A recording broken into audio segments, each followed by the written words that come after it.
So I was watching the X Zone TV channel last night when I was abducted by aliens, and they kept repeating to me over and over again, simultv.com, simultv.com. What's simultv.com? That's what I asked them. They had it written on the side of their UFO. How do you spell that? UFO. No, I mean simultv.com. simultv.com. simultv.com. Right. simultv.com. Interesting that you were abducted by aliens in a simultv.com UFO last night. Oh, yeah? Yeah. Now that you mention it, I remember now last night I was awakened from a deep sleep. My great-grandmother was standing there. She said she'd come from the hereafter to tell me about simultv.com. She even spelled it out for me. simultv.com, sonny boy. simultv.com. simultv.com, sonny boy. Wow. Yeah. Guys, you'll never guess what my psychic guru just told me. simultv.com. Exactly. Are you guys psychic too? Of course. We all know about simultv.com. simultv.com.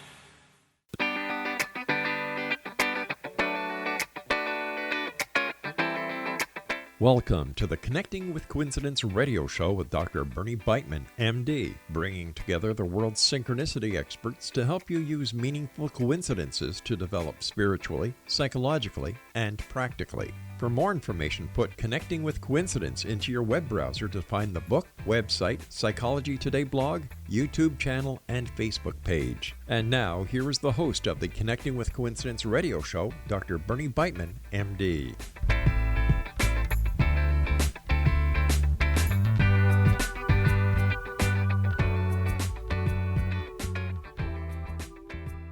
Welcome to Connecting with Coincidence, CC with BB. I'm your host, Dr. Bernie Beitman, MD, and I'm asking you to look up in the sky. There is a mystery of a coincidence up there. The sun and the moon are 93 million miles apart, yet appear to us on Earth to be the very same size. Remember the solar eclipse. The moon passes in front of the sun, blocking the light, making daytime into night.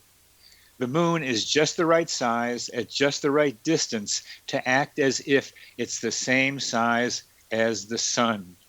What a coincidence. What? A coincidence? The moon and the sun have been major symbols for generations of human beings. Yin and yang, male and female. The coincidence of their same size is a message to us. Pay attention to coincidences. We here are coinciders. We experience meaningful coincidences. We become insiders together, finding the symbols popping up around us. We look through the lenses of synchronicity and find guidance and connections that expand the filters of our conventional reality. Our minds are immersed in our mental atmosphere, the psychosphere, through which we can be telepathic, clairvoyant, and also sense the future. Sharpen your sensitivity to coincidences. Examine their potential uses and explanations. Read my book, Connecting with Coincidence, and learn along with me, Synchronicity, Spoken Here. Our guest today is Lennart Bjorneborn, who is the Serendipity man today. He is an associate professor at the Department of Information Studies at the University of Copenhagen. He studies physical and digital spaces that enable serendipity to happen. He has studied serendipity in the design of physical libraries, as well as micro-serendipity, as well as meaningful coincidences in everyday life, shared on Twitter. Recently, he has published a conceptual framework on how environmental and personal factors increase serendipity. Welcome to the show, Lennart. Many thanks, Bernie. I'm very happy to be on your program.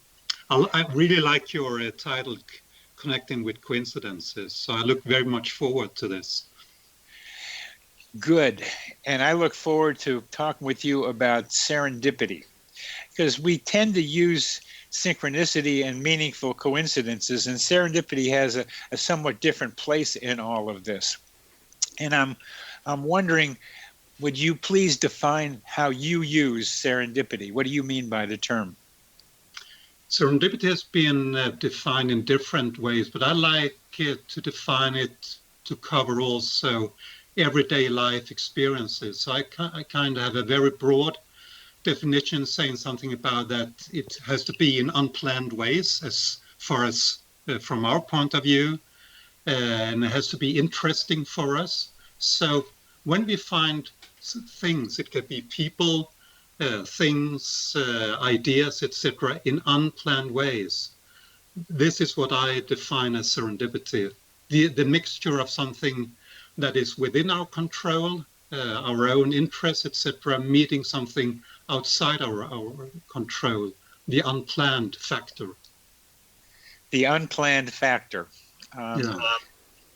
When one of the definitions that Samantha Copeland includes is that serendipity has chance, sagacity or informed observation, and a desired outcome or a valuable outcome. How does that fit with what you're talking about? I think this fits very well because I think about different degrees of unplannedness. Saying something can be unplanned, it can be unexpected, it can be very surprising, etc. So it's different degrees of surprise, actually, meeting different degrees of how much engaged we are with this incident, how valuable it is. So that's why I talk about interest, because interest is the base factor here. And surprise is a key part of this too. Yeah, definitely. But different degrees. I also think that we are born very curious creatures, our human beings. So we are accustomed to all the time meeting things that are new to us, that can interest us. So much of the time we are not reflecting upon all these meetings we have with unplanned things that we find interesting. Yes. And, yeah. And you got into this, into information sciences and serendipity in a coincidental way. Could you tell us about that? Actually, I've been interested in this topic for many years, also before I knew it could be called serendipity. But I started in my PhD project some small 20 years ago, and had very difficult getting some data in order for me to analyze.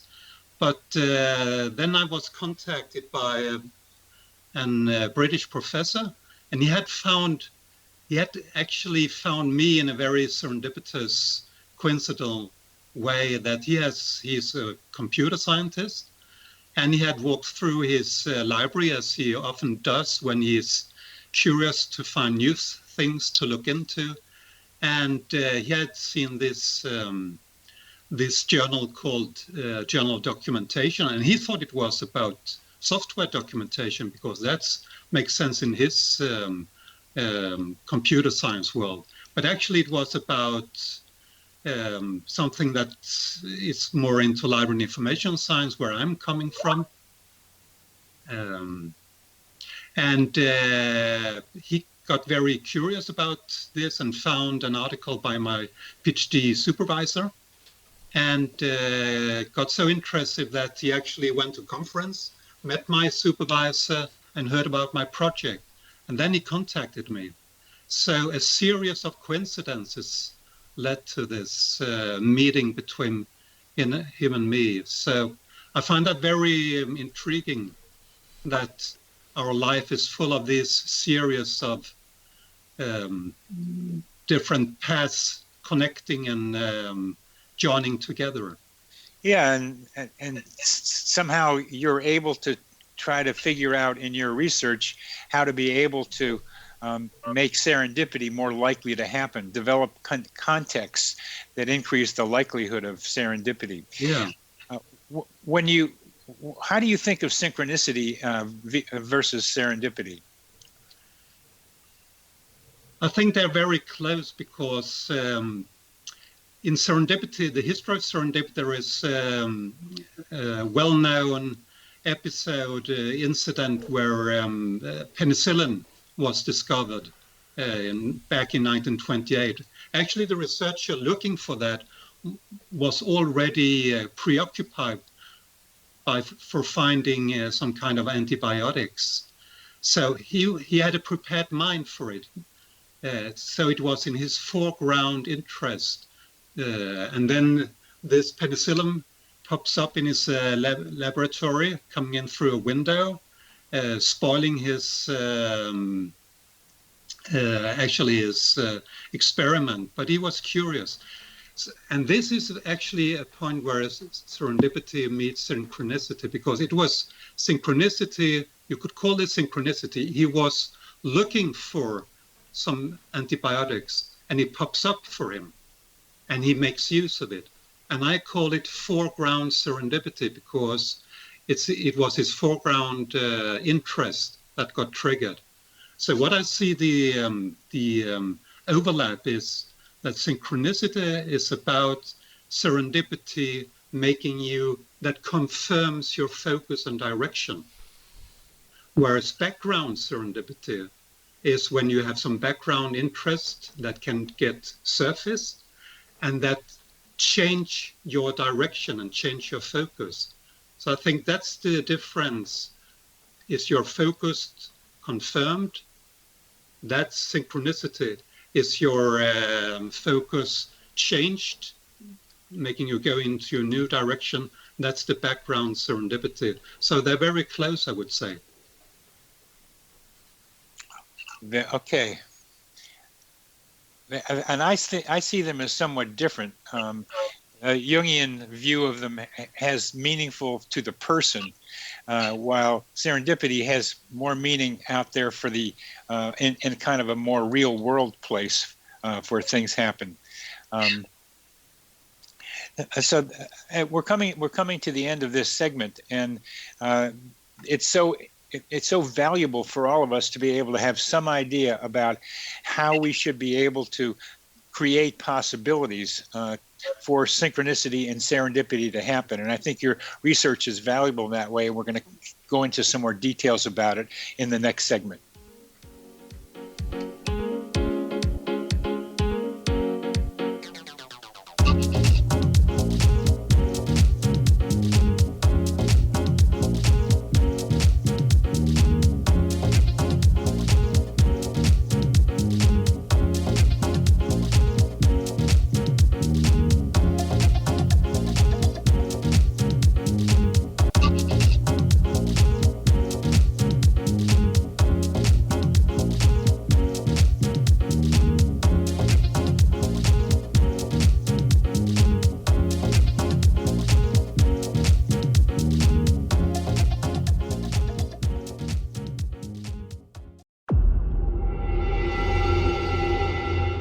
Whether you're a skeptic or a believer, join me, Rob McConnell, as together we'll investigate the world of the paranormal and the science of parapsychology here on the X Zone Radio TV show on XZBN and the X Zone TV channel on Simul TV. Since 1990, the X Zone Radio TV show has been the place where people dare to believe and dare to be heard. Together, we'll investigate UFOs, aliens, ghosts, Bigfoot, psychic phenomenon, lake monsters, conspiracy theories, government cover-ups, the truth embargo, alien abductions, ESP, haunted locations from around the world, and so much more.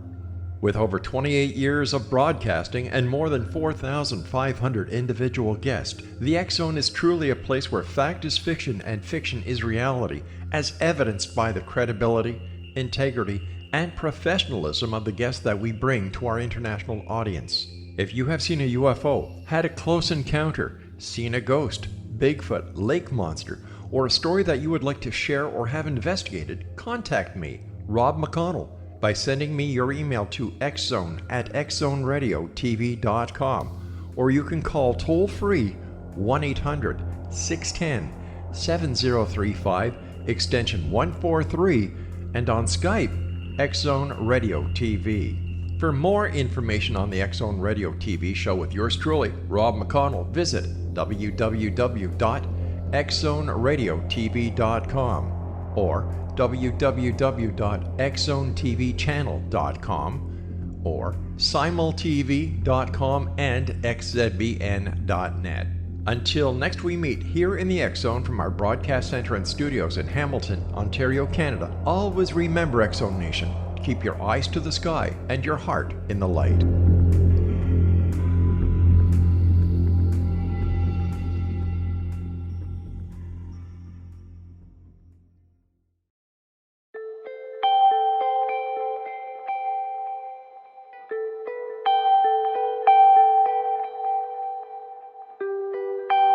It's hard to listen to the news without realizing we're living in volatile, unprecedented times.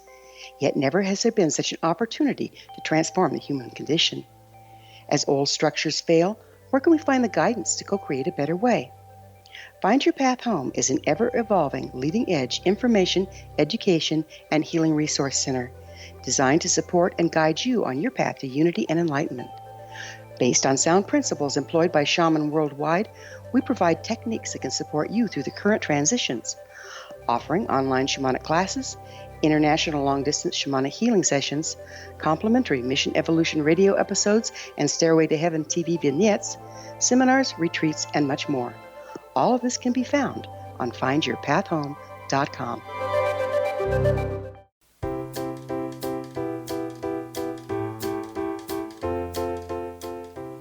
Welcome back to CC with BB, Connecting with Coincidence. I am your host, Dr. Bernie Beitman, MD, and our guest today is Lennart Bjorneborn, and we are talking about serendipity and its relationship to synchronicity. And Lennart, the foreground serendipity, which you say is closely related to synchronicity, and background, more traditional serendipity. Would you please go over that with some examples, the difference between those two? Background serendipity could be like that you are, we have a lot of interests.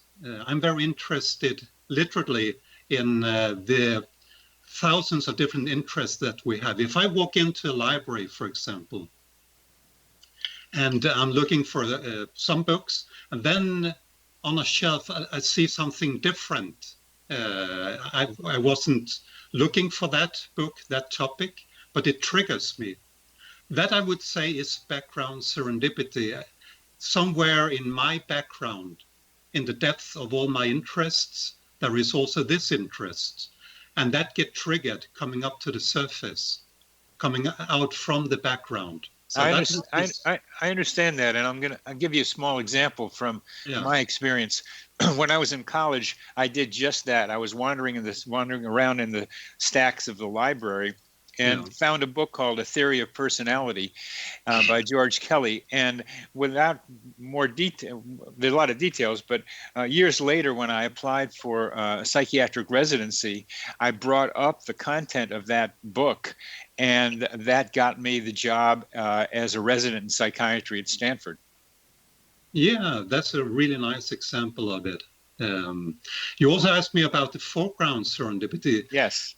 When I looked some years ago, I looked into what people write on Twitter about serendipity. There are a lot of hashtag serendipity out there, also a lot of hashtag synchronicity. And I was very curious about what are the experiences that people have had. And there were many everyday life, small micro occurrences that make people triggered.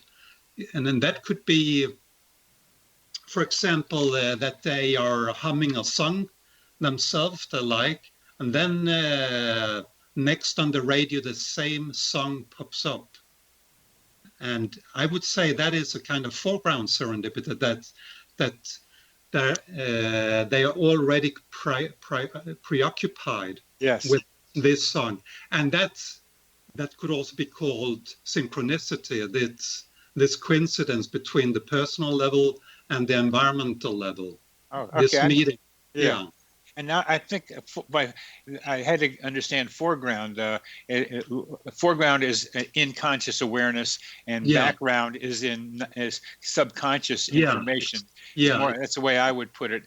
And I had a funny one the other day. I was listening to a song by Leon Russell, and as he talked about being in the spotlight, I turned the corner and the sun shined directly into my face.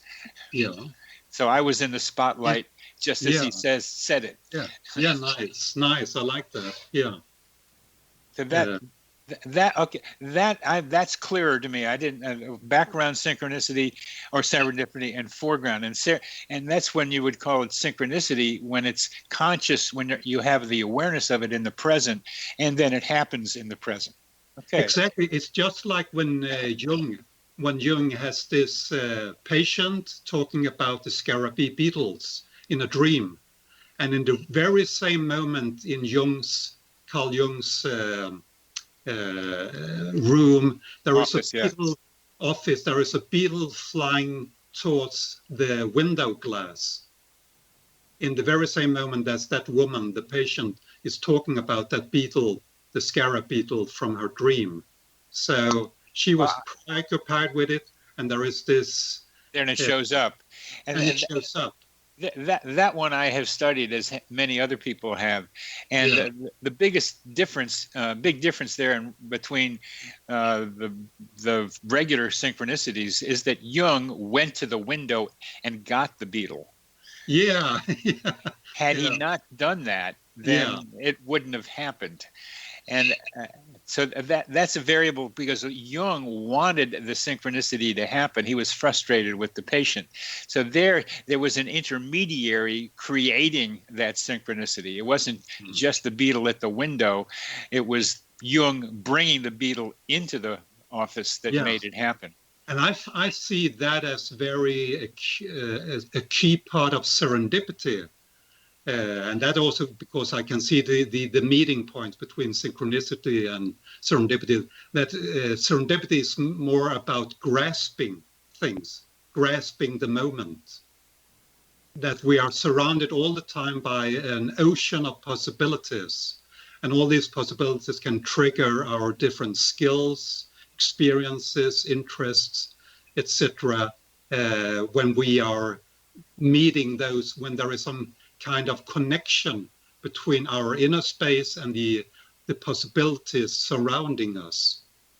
Surrounded by an ocean of possibilities. Yeah. That is a great phrase. That is a great phrase. Would you elaborate on that, please, this ocean of possibilities? That's really what triggers me about this research I'm doing about serendipity, because it's about how can you design spaces that are rich, that contains a richness of different things that can trigger people, like libraries.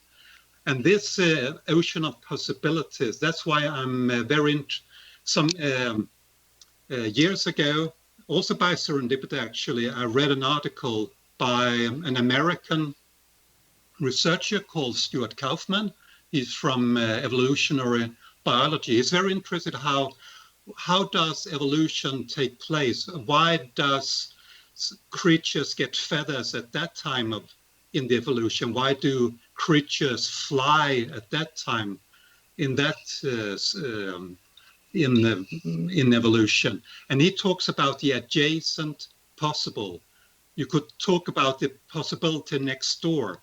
What possibilities are closest to us that we can that the creature can grasp in the evolution and the mutations can evolve into? And that concept of the adjacent possible triggered me.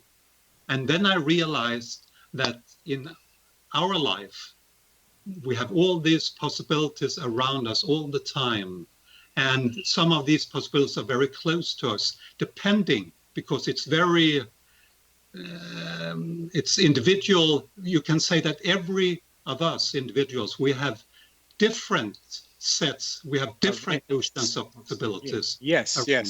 Yes, we have different sets of adjacent possibilities. Yeah. There's two elements in this ocean of possibilities that I want to clarify for me and for our people listening. Yeah. There's an ocean of possibilities, but some are at a greater distance from where I am right now. Yeah. And some are closer to me right now. Yeah. And the ones that are closer to me right now are the ones that are more likely to create a serendipity that can be useful to me. And I think that's what you're saying. Yeah, and also create a synchronicity that some of these, I see them very much as lines floating around, and some of these lines can come closer to each other. And we as creatures are the one that can reach out for them. So it's much about reaching out for those possibilities floating around. And it depends on what skills each of us has, what experiences we have, what interests we have, in order what we actually perceive. It's much about sensing. What we see around us depends on our experiences, our skills, our interests, because we are bombarded by information, by impressions, and we cannot see or perceive all of them. If we did, we would go crazy if we just let them in, all of them. So we are very selective in the way we are taking stuff in. Would the word filter work for you there? Yeah, sure. And we can expand and contract what can come in through this filter, or this sense ability. I think that's even better. The ability to sense. And exactly. Sense is a kind of a funny word, because we tend to refer to our five senses, or maybe you can say there's more of them, but there's more than our five senses by which we can pick up stuff around us. Yeah, I believe very much in intuition. Yes. That we are using our intuition, and our intuition is a way of that we actually are. When we grasp out in this ocean of possibilities, I think intuition is a very crucial help for us in order for what to choose or not to choose, and this among all these possibilities. That is really cool, and we're getting near the end of this segment. This ocean of possibilities now. You have in your mind. I can sense that you have in your mind what this ocean of possibilities might feel like, seem like, look like, intuitively feel like. I call part of it the psychosphere. I call it, it's our mental atmosphere. And in this mental atmosphere, we all share something or have access to something that we all can have access to, but we differentially do it. Yeah. We're coming to the end of this segment. You're listening to Connecting with Coincidence. I'm your host, Dr. Bernie Beitman, MD, on the X-Zone Broadcast Network. And our guest today is Lennart Bjorneborn.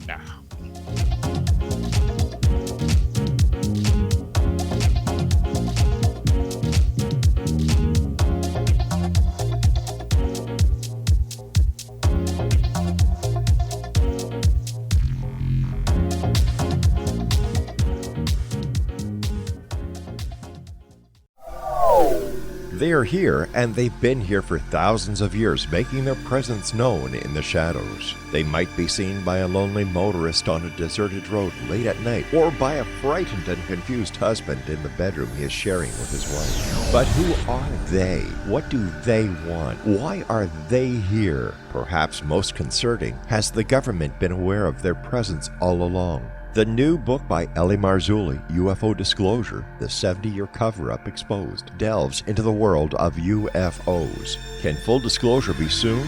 Order now and receive a free hour and 37-minute DVD on the UFO phenomenon. UFOs are real. Get both the book and the DVD, a $40 value, for only $19.99. To order your book and DVD today, go to lamarzulli.net. That's LAMARZULLI.net. Rob McConnell here, presenting an overview for Nicholas Paul Jennings, author of a fascinating book, Amen. It presents facts revealed by Egyptologists, facts that enable us to understand why Amen is the beginning of creation of God. It provides recommendations for religious leaders of the major religions to unify their beliefs and teach the Word of God. Love one another. Amen informs people how mankind conceived God. It was the Egyptians that developed the concepts of a soul, a hereafter, and Son of God. And finally, after the worship of many gods, they conceived the belief in one universal God, the maker of all there is. For more information, visit www.futureofgodamen.com. That's www.futureofgodamen.com.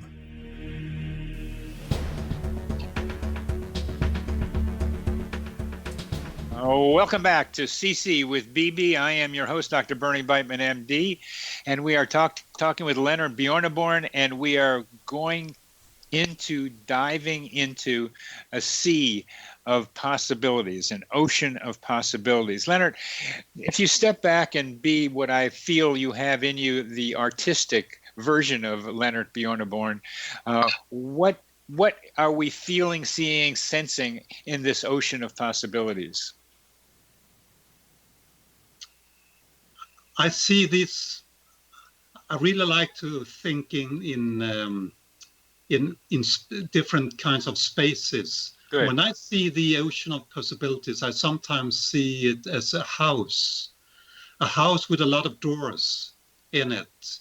And some of these doors are shown. We can see these doors. Yeah. Some of them we cannot yet open. And sometimes we are probing these doors. And once in a while we are opening these doors. And what fascinates me with this house is when we open a door, new rooms come up with new doors. So this house is actually expanding while we are exploring it. And I really like that picture of going into spaces that when we explore them, the edges of them, finding new doors and come into new rooms. So every new door gives access to new rooms and new doors. And this is also actually Stuart Kaufman with this adjacent possible. He has some similar notions about this when we evolved as creatures on this planet. So we are, as creatures, we are exploring what is possible for us on this planet, in this universe. That's good. Yeah, and I find synchronicity and serendipity as a way of how the universe is actually exploring itself.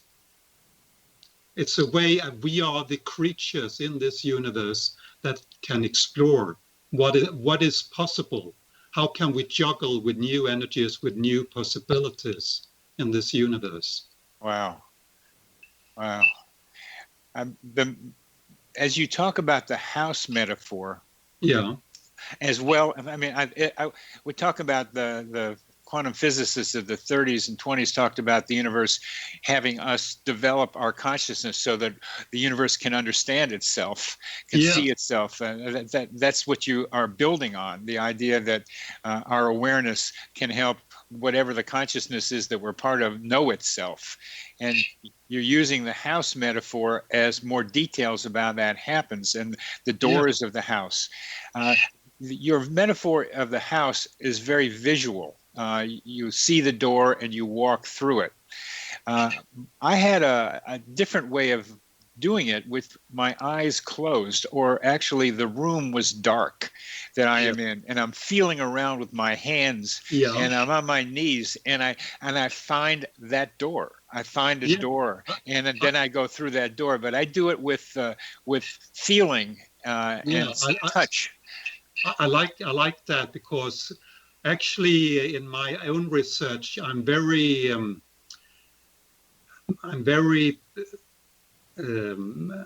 into that we are using all our senses. It's not just about the visual, it's also about the tactical. That's why in my research I'm also very interested in differences between digital serendipity and physical serendipity, because in the physical world we can use all our senses, our whole body, our full body, including the picture you are.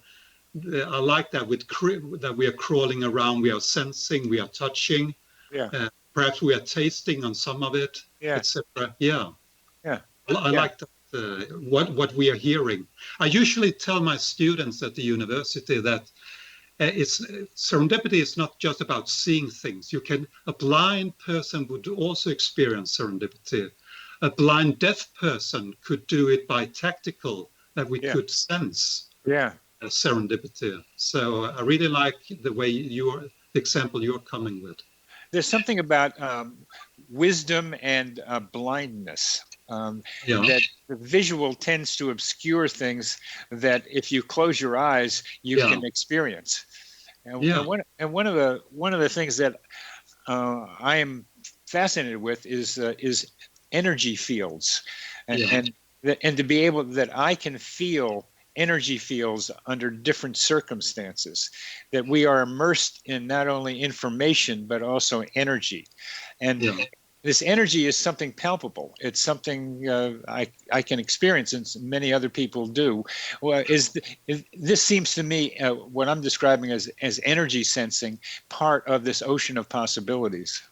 I can follow that, because I have a similar analogy with kind of magnetic fields, that something is pulling me into that direction. I can feel it, that if I go in that direction, I can feel the magnetic field that pulls me in different direction, in a certain direction. Even in a library, sometimes when I go in, I really like libraries. I also, in my research, using that as a very good example of how you can design for serendipity. That I can sometimes just follow my intuition, and follow my intuition is about sensing energy in the space, in the possibilities around me, feeling that if I go in that direction, it feels more open for possibilities. If I go in that direction, I can sense that there is less energy in that direction. So I call that human GPS, human geospatial positioning systems, where it's where you can find your way to where you need to be without knowing how you get there. Yeah. And the knowing how you get there is following you do know how you got there, but it's not the usual visual way. It's just what you're describing. You feel like you're pulled in that direction. And I have a lot of examples of that. And there's something called, what does telepathy, clairvoyance, and fit into the way you're thinking about the ocean of possibilities? It has actually, since I was a very young man, been part of my my logic that the universe also contains those possibilities, actually. So when I was a very young man, I was and I'm very, very interested in spiritual ways of thinking. Yeah. And then I came into academia, and that didn't accept that thinking very much. But I really sense that the time is more open to bridging the spiritual and the more academic way of thinking. So actually, I feel that I'm a person trying to actually contain both ways of thinking, and it has really been helpful for me so far. I'm in the middle of the academic world. I can, and I like the way that you can be very critical in your thinking, that you're trying to be precise in your definitions, in the ways you're documenting things. But I also very much and I can see, because I'm very interested in the history of research. So many scientists are using their intuition. Oh, yeah. In the full, actually most, Einstein, Niels Bohr, etc., they use their intuition. Oh, yeah. And many of them were very clear about it, that they made use of this intuition, this spiritual way of approaching the world. The words are important to define, spiritual versus rational, but the basic idea of what you're talking about, that there is a growing awareness of the need to become more spiritual in the way you're talking about it, which is a very broad way. And create a bridge between between the rational and the intuitive is the simple way of saying it. Between the sun and the moon. That's that sun and the moon are what we're talking about bringing together, and that coincidence in the sky is to say what you're talking about.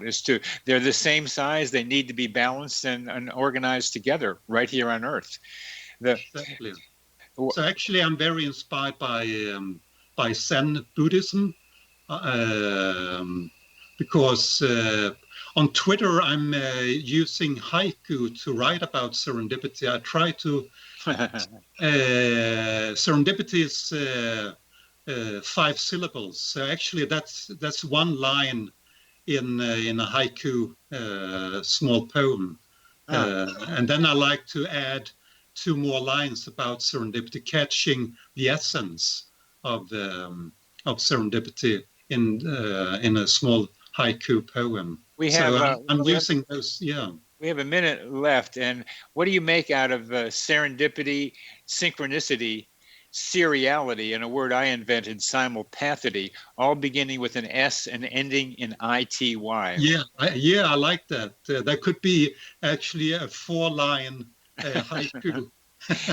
Well, I think that's what I'm trying to say. I'm writing another book on meaningful coincidences, and I'm trying to make it more condensed.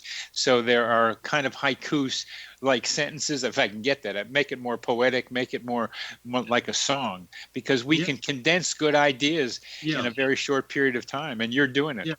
Yes, I'll try that. You are listening to Connecting with Coincidence with your host, Dr. Bernie Beitman, MD, on the X-Zone Broadcast Network. We're talking with Lennart Bjorneborn, and it's his ability to talk about serendipity and the ocean of possibilities surrounding us.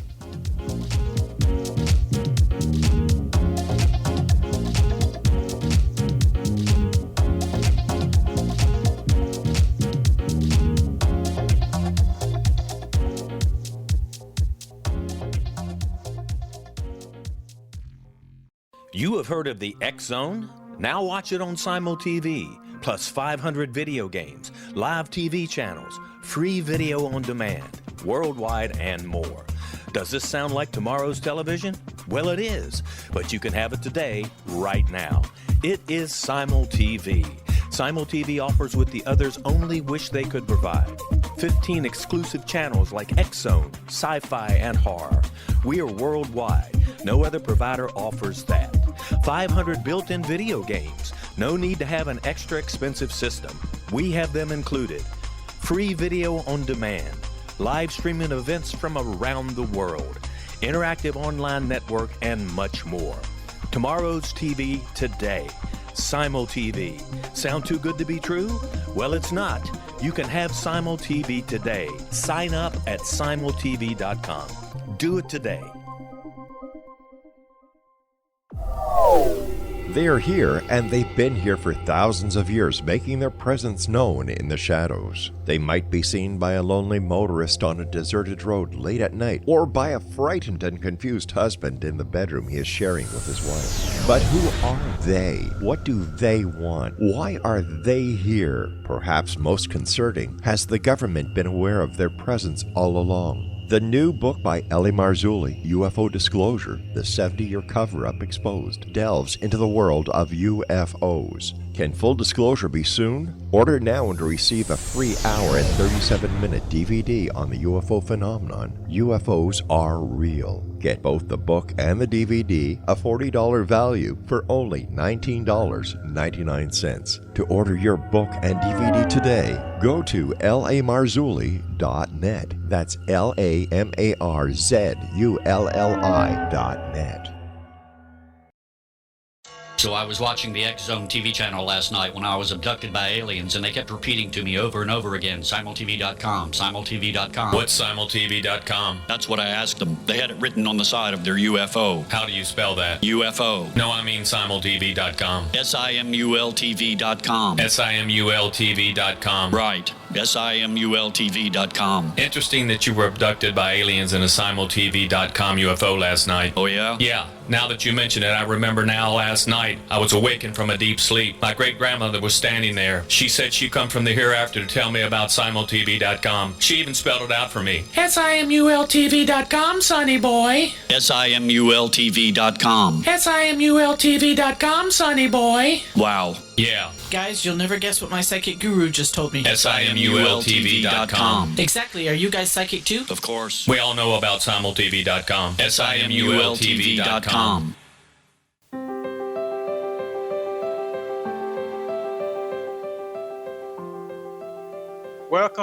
Welcome back to CC with BB. I am Dr. Bernie Beitman, MD, your host, and we're talking about serendipity and synchronicity with Lennart Bjorneborn from Denmark, Copenhagen. And you are in an academic place, and studying these ideas, serendipity and academics, does not happen in the United States, except here at the University of Virginia, where I am peripherally involved with their academic programs, but don't teach anything yet. I'd love to teach. Students are very interested in these ideas. I know it, but the academics doesn't let it happen.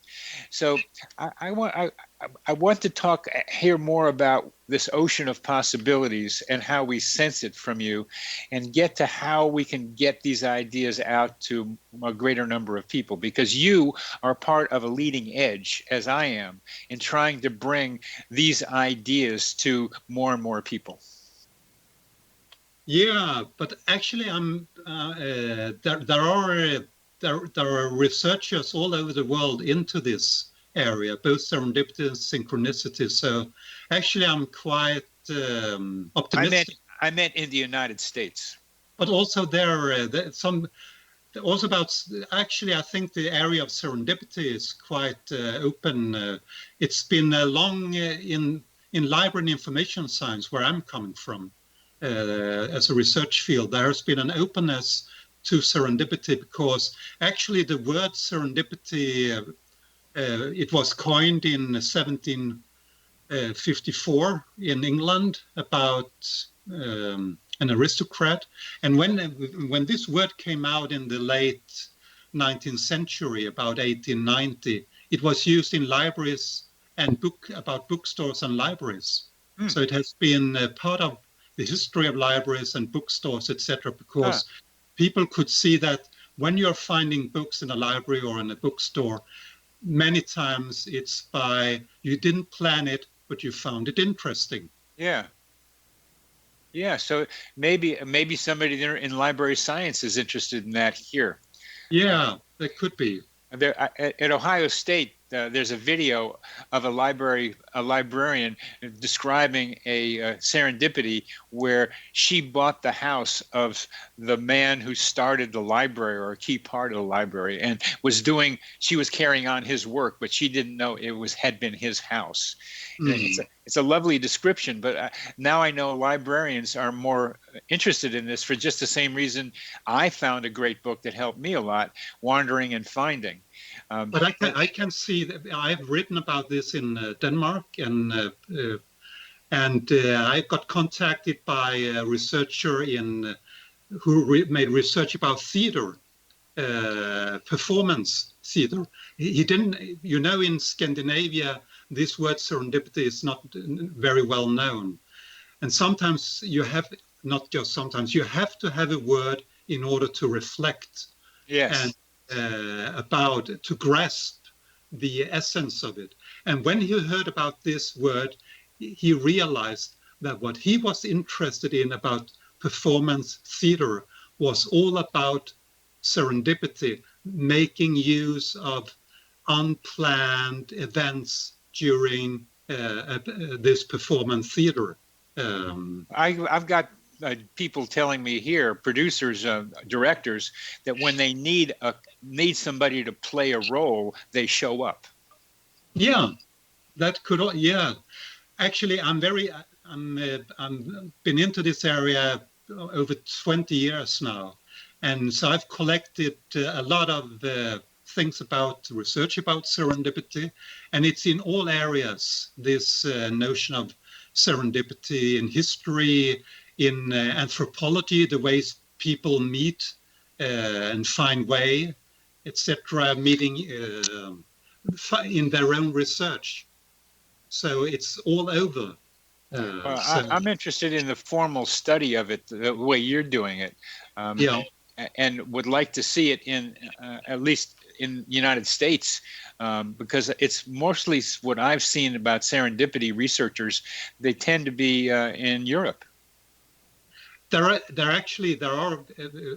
quite a few in the U.S. There are. I have some very good colleagues over in the U.S. Well, I will contact you by email later to get those names, because we won't talk about them here. Tell us as we get near the end of our interview, how you design physical spaces and digital spaces to increase the possibility for serendipity. I'm seeing three. I'm talking about three different dimensions that can help serendipity, enable it, because you cannot design. I see there's been a lot of hype about serendipity in the last few years, saying that you can design it. I say you can design for it. You cannot engineer it to happen, but you can design the space that enables it. And I'm very interested about how a space contains diversity, how the space helps you to move around in that space, and how that space helps you to sense the contents in that space. So libraries are a very good example that combines all these three dimensions, because in a normal library, even small libraries, there are thousands of different topics covered in very small area, and you can walk along the shelves. These shelves are open, so you can actually get access to it. So actually the way you can move around in a library is very helpful. The way if they show the cover of the books could be helpful, etc. So in my research, I go into details with these three key dimensions for enabling serendipity, and talking about different sub-dimensions of these. I won't go into details here, but it's all about how do you enable diversity in a space? How do you enable people to move around in that space? And how do you enable people to sense? And that could be the crawling you talked about before. It's not just about visual. How can you actually... Another good example of a good space for serendipity are old medieval cities, because they invite you to explore them. They are they trigger your curiosity to find out about what is around the next corner. So when have been working with this for some years, how can you design libraries that invites people not just to go the usual ways, to the usual spots in the library, but a library that also invites you to leave your normal way of moving around, perhaps looking more like a medieval city. And there are libraries I know, both in Europe and the US, looking more into those details. I'm also interested in the differences between the physical and the digital, because I'm using social media. Twitter is a very good platform for serendipity, because there is you can move around very quickly from topic to topic. You can follow your intuition, clicking on links leading very quickly to new topics. So there are some strengths in the digital world, especially about movement, whereas in the physical world, the senses can be more easily triggered. So I'm very interested in how can we combine the physical spaces and digital spaces in order to design and enable possibilities, to create this ocean of possibilities actually a library is an ocean of possibilities. Yeah. Is it create the ocean of possibilities or find an ocean of possibilities? But you're talking about creating. Both actually. You can create the edges for this ocean. If I create the walls and the pathways in the library, and then each book can be an ocean of possibilities. You can actually zoom in to kind of a fractal that you can zoom into more and more details, and that opens up even more. As a researcher, I experience that all the time when I follow my interest, my intuition, and a small segment is a full new ocean of possibilities. I didn't know, for example, the first time I read about synchronicity, it was just a word for me. And then I realized it was an ocean, that was also an ocean of possibilities. Oh, I see what you mean. Yeah. I see what you mean. Now we're coming to the end of our interview, Lennart, and you've triggered a lot of thinking in me about how to consider this whole field and how to help advance it, because we're part of a group, and you are more clearly than I knew before we contacted, pushing the edge into putting our minds to become aware of this ocean of possibilities, and then to create situations that allow us to have new oceans of possibilities, context. Designing spaces for it. Well, one space I do is going to dance, where there's a lot of different people. Thank you very much, Lennart. Thank you for being with us. You've been listening to Connecting with Coincidence with your host, Dr. Bernie Beitman, MD, on the X-Zone Broadcast Network. And we've been talking about serendipity, and it's been great.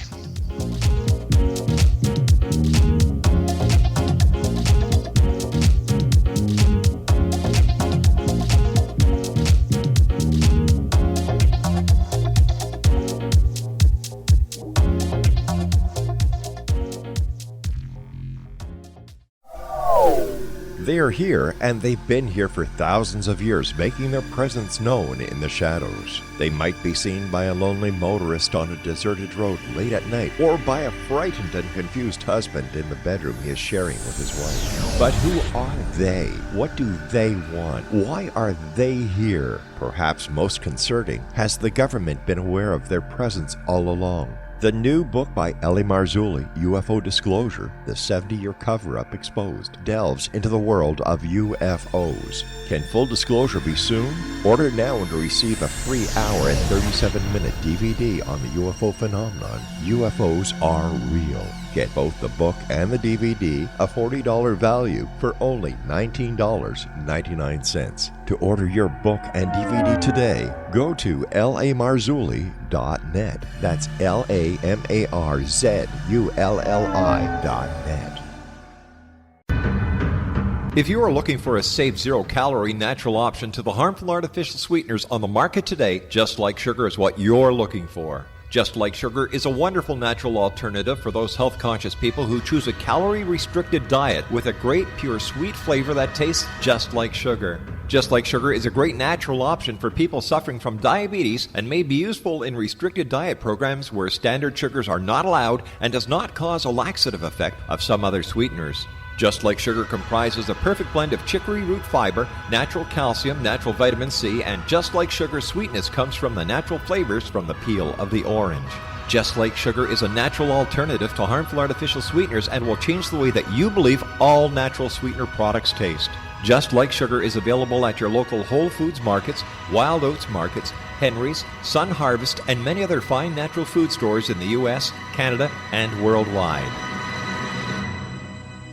You have heard of the X-Zone? Now watch it on Simul TV, plus 500 video games, live TV channels, free video on demand, worldwide, and more. Does this sound like tomorrow's television? Well, it is, but you can have it today, right now. It is Simul TV. Simul TV offers what the others only wish they could provide. 15 exclusive channels like X-Zone, Sci-Fi, and Horror. We are worldwide. No other provider offers that. 500 built-in video games. No need to have an extra expensive system. We have them included. Free video on demand. Live streaming events from around the world. Interactive online network, and much more. Tomorrow's TV today. Simul TV. Sound too good to be true? Well, it's not. You can have Simul TV today. Sign up at simultv.com. Do it today.